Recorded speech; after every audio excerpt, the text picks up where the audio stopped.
Hello friends, આજે આપણે એક યુનિક રેસીપી બનાવીએ છીએ જેમાં આપણે લીધી છે દૂધ, એલાયચી અને આ છે શ્રીનાથજી ભગવાનનો પ્રસાદ બાદામ પાક છે.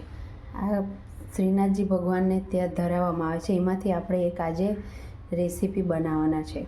તો ચાલો બનાવીએ.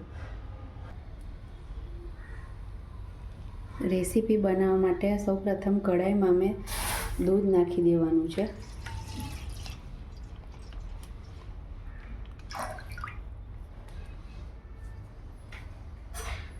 આ દૂધને આપણે થોડું ઉકાળવાનું છે.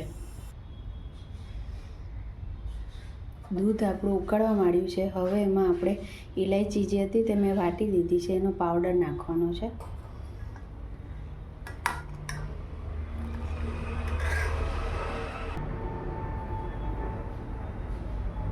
દૂધ ઉકળ્યા બાદ હવે આપણે ભગવાનનો જે ભોગનો પ્રસાદ છે શ્રીનાથજી ભગવાનનો, એને આપણે હાથેથી ભૂકો કરીને આમાં નાખી દેવાનો છે બદામ પાકને. આ બદામ પાકમાં ઘણો બધો ફ્લેવર ને મીઠાશ હોય છે, એટલે આપણે હમણાં ખાંડ નાખવાની બિલકુલ જરૂર નથી. અને હવે હલાવતા રહીને આપણે એમ 5 મિનિટ ઉકાળવા દેવાનું છે. આપણું આ દૂધ થીક થઈ ગયું છે. તમારે જે પ્રમાણે થિકનેસ રાખવી હોય એ પ્રમાણે રાખી શકાય છે. આ દૂધને હવે આપણે થઈ ગયું છે, એને આપણે ઠંડુ કરવા મૂકવાનું છે. તમને જાડું કરવું હોય તો જાડું થોડું રાબ ફોર્મમાં પણ ઉકાળી શકો છો. હવે આપણે એને ઠંડુ કરી દેવાનું છે.